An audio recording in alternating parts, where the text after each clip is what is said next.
Bharatiya Janata party के साथी की मैंने बात सुनी और वो विदेशों का उदाहरण दे रहे थे कि अग्निवीर योजना जो है वो विदेशों में भी है और विदेशों से हम ये मुझे लगता है ये इंस्पायर्ड हुए हैं और उसी के आगे बात लेते हुए इन्होंने देश में भी अग्निवीर योजना लाए।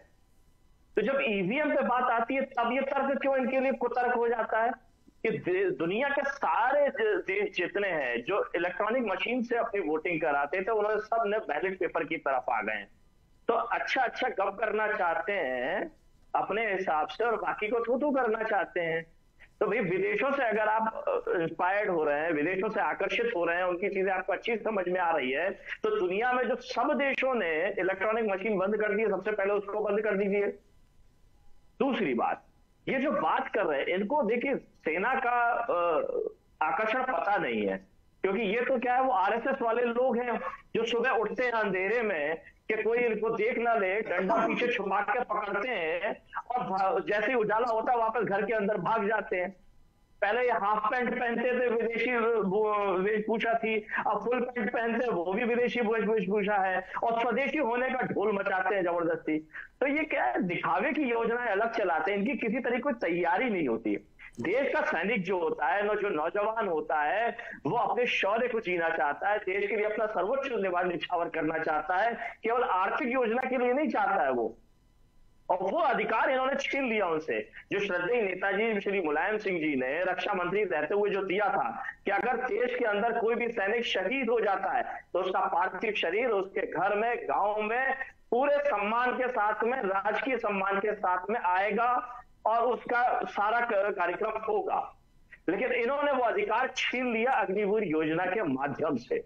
अब वो अगर शहादत देता है तो उसको शहीद नहीं माना जाएगा और उसके साथ में किसी भी तरीके का वो सम्मान नहीं दिया जाएगा जो शहीद के साथ होता है। तो सबसे बड़ा सम्मान तो वो छीनने का काम किया जिसकी कल्पना ये भारतीय जनता पार्टी के लोग कर नहीं सकते, क्योंकि भारतीय जनता पार्टी के राष्ट्रीय कार्यालय में रक्षा सौदे में दलाली करने का काम भारतीय जनता पार्टी के राष्ट्रीय अध्यक्ष करते हैं। तो ये दलाल लोग ये समझ नहीं सकते कि सैनिकों के लिए क्या शौर्य और सम्मान हो सकता है, जो वीर गति को प्राप्त हो जाते हैं उनके घर वालों के लिए क्या सम्मान का विषय होता है, उस ग्रामीण क्षेत्र के लिए, उस जिले के लिए क्या शहादत का सम्मान होता है। दूसरी बात, जो पक्की नौकरी के सवाल है, आज भारतीय जनता पार्टी किसी भी क्षेत्र में पक्की नौकरी देने में असमर्थ है, चाहे वो शिक्षा क्षेत्र में हो, चाहे वो सैनिक क्षेत्र में हो या किसी भी क्षेत्र में हो। ये केवल कच्ची नौकरी देने का काम कर रहे हैं। अब देश की रक्षा भी जो है वो कच्ची नौकरी के माध्यम से होगी। अब सोचिए बड़ी टेक्निकल चीजें होती है, टैंक चलाने की बात आती है, जो टैंक चलाते हैं वो अधिकारियों के लिए तो इन्होंने ये योजना नहीं लगाई कि 4.5 साल में अधिकारियों के लिए तो वही योजना चलती। सिर्फ जो निचले स्तर के सैनिक हैं जो जमीन पे काम करते हैं उनके लिए योजना लेकर के आए। तो टैंक चलाना है, कई सारी टेक्निकल चीजें हैं जिसमें चलाने के लिए प्रशिक्षण में लगभग 6 साल 8 साल 10 साल लग जाते हैं। अब जब प्रशिक्षण में 6 साल 8 साल 10 साल चल जाते हैं और आप 4 साल में उसको बाहर निकाल देंगे तो वो कैसे प्रशिक्षित हो पाएगा, हमारे देश की सीमाओं को कैसे सुरक्षित रख पाएगा। ट्रेंड स्टाफ, प्रशिक्षित स्टाफ के साथ में आप सोचते कि देश सुरक्षित रह पाएगा? और वैसे भी ये तो झूठी बातें करते थे, चीन के साथ सुरक्षित रखने की बात कहते थे, लाल आंखें दिखाने की बात करते थे, और आज साबरमती के किनारे उसी चीन के साथ में झूला झूलते हैं। चुनाव के लिए कह देते थे कि उसके नेता इटली चले जाएंगे, अब इटली कौन गया हुआ है, ये दुनिया देख रही है। तो ये गंभीर नहीं है, चाहे देश की सुरक्षा हो, चाहे बाहरी सुरक्षा से संबंधित हो, चाहे आंतरिक सुरक्षा से संबंधित हो, ये गंभीर नहीं है किसी भी व्यवस्था को लेकर के। जी, हमारे साथ वरिष्ठ पत्रकार भी जुड़े हुए हैं, त्रिपुरेश्वर जी भी जुड़े हुए हैं। अंतिम बात हो जाने जी कंप्लीट कर लें। ये किसी भी योजना के लिए गंभीर नहीं है। ये नोटबंदी लेकर के अव्यवस्थित होकर के, जीएसटी लेकर के अव्यवस्थित होकर के, make in India, startup India, जितनी की योजना है आधी अधूरी तैयारी के साथ, इसीलिए आधी अधूरी नौकरी देना चाहते हैं, पूरी नौकरी नहीं दे रहे क्योंकि ये अज्ञानी लोग हैं, असमर्थ लोग हैं, सरकार चलाने में असमर्थ है। सौम्या जी, ये जो पूरा विषय है अग्निवीर का, ये देश की सुरक्षा से संबंधित है, जैसा मैंने पिछली बार भी कहा था। और इसको कच्ची नौकरी और पक्की नौकरी में हम लोग नहीं ले रहे हैं। हम लोग इसको देख रहे हैं कि जो वीर सैनिक शहीद होता है, जो शहादत देने को तैयार है, उसके सम्मान से जोड़ करके देख रहे हैं। क्या उसका सम्मान बच पा रहा है? उस बात के लिए अमरदीप जी कुछ नहीं कह पा रहे हैं। उसको सम्मान दे पा रहे हैं? अभी जैसे हमारे साथी ने बात की, क्या उसके परिवार को वो सम्मान मिल पा रहा है जिसका वो हकदार है? उसको वो सुविधाएं मिल पाएंगी जो वो जब चला जाएगा इस दुनिया से। मैंने जो बात कही कि जो उसको वीर शहीद की दर्जे के साथ में जो उसका पार्थिव शरीर आना चाहिए, क्या वो भारतीय जनता पार्टी की सरकारें दे पा रही है? तो ये सारे सम्मान की लड़ाई है। सम्मान के लिए व्यक्ति जीता और मरता है, कमा तो कैसे भी लेगा। ये भारतीय जनता पार्टी, और मैंने देखिए दूसरा दुखद विषय ये है कि भारतीय जनता पार्टी ने यहां भी अमीर और गरीब का फर्क कर दिया। जिनके लिए अग्निवीर योजना लाई गई है वो ज्यादातर ग्रामीण क्षेत्रों से आर्थिक रूप से कमजोर लोग रहते हैं, जिनके मन में देश के प्रति ज्यादा सम्मान रहता है, इसीलिए सेना में भर्ती होते हैं। इन्होंने अधिकारी वर्ग के लिए नहीं दिया, जिस अधिकारी वर्ग में ज्यादातर शहरी और अमीर लोगों के बच्चे जाते हैं, ये फर्क इन्होंने कर दिया। और दूसरा बड़ा, ये कौन सी भारतीय जनता पार्टी सरकार है जिसका अभी 3.0 गठन हुआ है? वहां देश के सैनिकों को आप 7वीं और 8वीं पंक्ति में बैठाते हो और अपने व्यापारी साथियों को पहली और दूसरी पंक्ति में बैठाते हो। यही सम्मान समझना नहीं चाहते हैं। जिस दिन ये सेना के सम्मान, देश के सम्मान, और ये लोग वो लोग हैं जिन्होंने तिरंगे का अपमान करने का काम किया, तिरंगों को अपनाने के लिए अस्वीकार करने की बात की लगातार, वो आरएसएस के लोग जिनके कार्यालय पर 3 युवकों ने, हिंदू युवकों ने, सनातनी युवकों ने, जिनके ठेकेदार बनते हैं, जब राष्ट्र ध्वजा लहरा दिया तो उनके ऊपर अपराध कायम करने का काम किया और राष्ट्रीय कार्यालय तिरंगा नहीं फहरा पाए।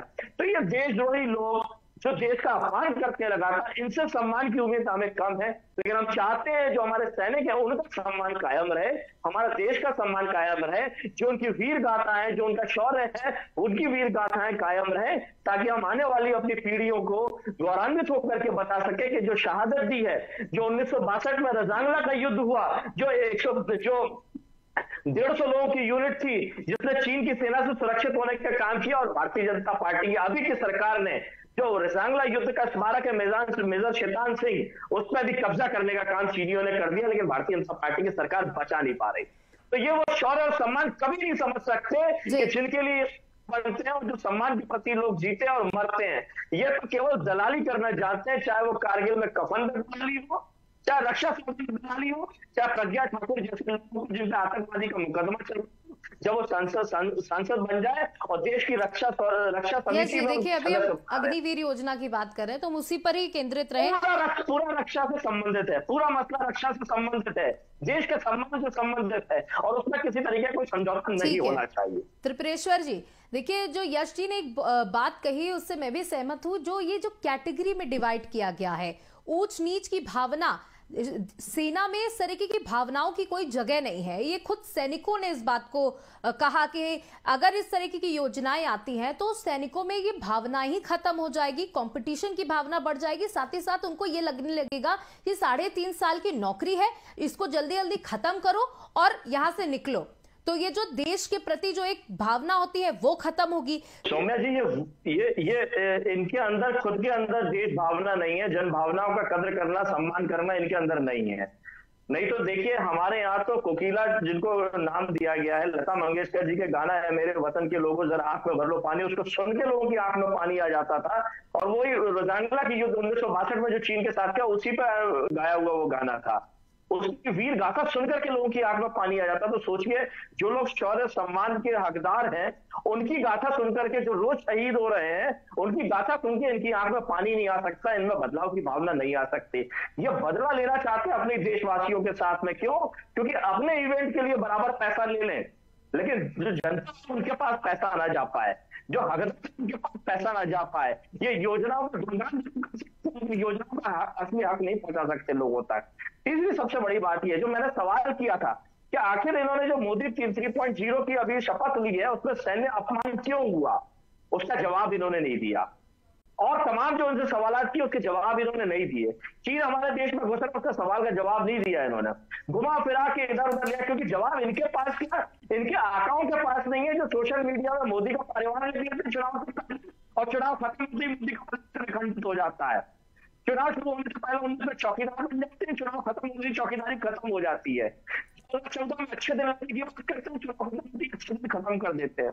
तो ये चुनावी भारतीय जनता पार्टी है, जो चुनावी सरकार है, जो चुनावी मोड में रहती है 24 घंटे 12 महीने, तो ये केवल चुनाव का सोचती है, जनता का नहीं सोचती है। ये कैसे सत्ता में आएंगे। और अभी ये साथी भारतीय जनता पार्टी के पिछली सरकारों को कोस रहे थे, उन पिछली सरकारों में तो अटल सरकार भी है, जो 13 महीने रही, तीन दिन रही और भी उसने काम किया, तो दोषी तो ये अपनी सरकारों को भी रखते हैं, कटघरे में खड़ा करते हैं।